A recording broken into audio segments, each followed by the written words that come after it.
Bupati Langkat nonaktif, terbit rencana perangin-angin hadir sebagai saksi di persidangan. Kerangkeng manusia terkait kasus tindak pidana perdagangan orang di Pengadilan Negeri Stabat. Kehadiran TRP ini dilakukan secara daring dari gedung KPK di Jakarta.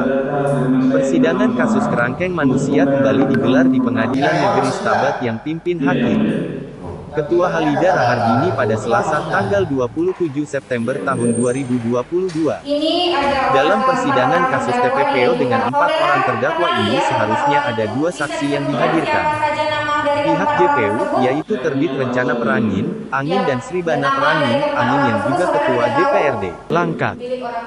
Namun di persidangan yang terbuka untuk umum ini hanya dihadiri Terbit Rencana PA yang dilakukan secara daring dari gedung KPK di Jakarta. Di dalam persidangan TRP mengatakan tidak mengetahui adanya penyiksaan dan penghuni kerangkeng besi yang meninggal dunia dan tidak pernah mencampuri segala urusan di lokasi pembinaan narkoba tersebut karena bukan miliknya, melainkan milik organisasi pemuda Pancasila yang membangun lokasi pembinaan untuk para kader yang terlibat narkoba. Bukan hanya itu, truk juga membantah bahwa pabrik kelapa sawit yang diduga dijadikan sebagai lokasi ruda paksa untuk warga binaan kerangkeng manusia bukanlah miliknya, dan dia hanya sebagai penanam modal saja. Menurut kuasa hukum terdakwa, Mangapul Silalahi, mengatakan di dalam persidangan semua sudah terungkap bahwa saksi tidak ada kaitannya dengan kerangkeng manusia dan pabrik kelapa sawit tersebut. Meski pihak JPU berulang kali memancing saksi melalui pertanyaannya yang menjebak, namun saksi tetap tidak mengakuinya hingga berulang kali majelis hakim menegur JPU di dalam persidangan. Sementara itu, Jaksa Penuntut Umum Indra Ahmadi Effendi Hasibuan mengatakan di dalam persidangan ada poin-poin yang diakui saksi truk, diantaranya kenal dengan Jonter Silalahi yang memegang kuasa dari dirut pabrik kelapa sawit terkait pengelolaan pabrik dan 4 orang terdakwa yang diakui merupakan anggota pemuda Pancasila. Sementara terkait dengan ketidakhadiran saksi Sribana Perangin, Angin JPU menjelaskan bahwa majelis hakim sudah memerintahkan kuasa hukum terdakwa agar bisa menghadirkan saksi Sribana PA pada sidang pekan depan sebelum dilakukan pemanggilan paksa. Persidangan kerangkeng manusia ini akan dilanjutkan besok dengan agenda menggelar persidangan 3 berkas perkara, yaitu TPPO dan 2 berkas kekerasan hingga menghilangkan nyawa dengan menghadirkan 8 orang terdakwa. Atau notaris ini majelis di hadapan notaris sebagai komisaris. Yang mana yang benar? Tidak ada notaris yang sebut sebagai komisaris.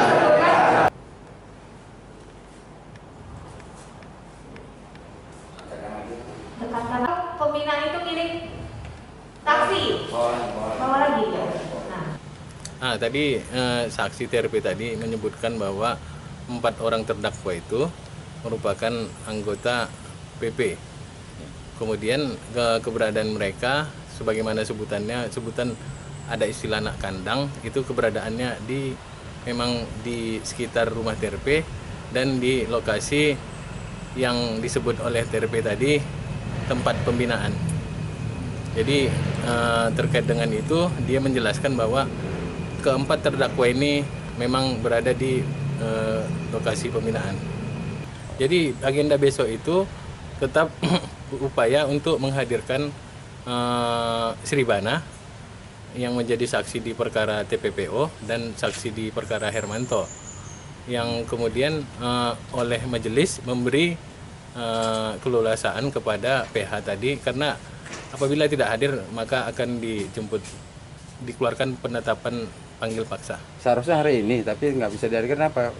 Tidak bisa dihadirkan karena tidak ada alasan daripada Sribana yang tidak kami ketahui alasannya. Ya, dia tidak hadir, itu aja. Hari ini untuk berkas TPPO kan rencana jaksa menghadirkan 2 saksi. Itu adalah atas nama Sribana dan atas nama Terbit Rencana Perangin-Angin. Nah, dalam dakwaan kan disebutkan, dari dakwaan itu kan berdasarkan berita acara pemeriksaan terhadap saksi-saksi, baik warga binaan yang sudah disampaikan di muka persidangan. Jaksa dalam itu kan ingin menggali apakah keterangan itu berkesesuaian dengan apa yang disampaikan oleh saksi. Dan ternyata kan tidak. Sejak awal saksi sudah menjelaskan dan sudah berkali-kali diingatkan oleh majelis. Pertanyaannya lebih spesifik, apa keterkaitan saksi, apa keterangan saksi yang saksi lihat, alami dengan dugaan tindak pidana perdagangan orang yang dipersangkakan kepada 4 orang tersebut. Akhirnya kan jaksa kan tidak berhasil membuktikan dakwaannya bahwa soal tempat pembinaan itu adalah milik saksi TRP. Tapi fakta yang terungkapkan bahwa ada memang mekanisme organisasi melakukan pembinaan jika anggota organisasi melakukan penyalahgunaan narkoba.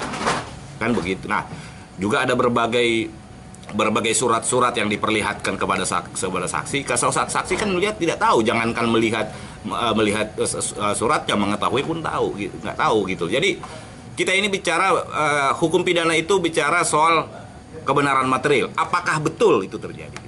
Jadi bukan asumsi. Kalau kita bicara alat bukti, asumsi itu jangankan asumsi, pendapat ahli pun dalam alat bukti itu hanya pendapat yang bisa dikesampingkan oleh majelis. Gitu loh. Jadi terbuka sebenarnya isu yang beredar selama ini yang udah dibangun lama.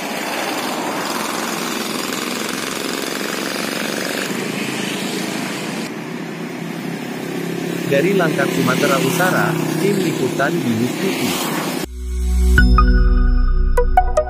BNews TV.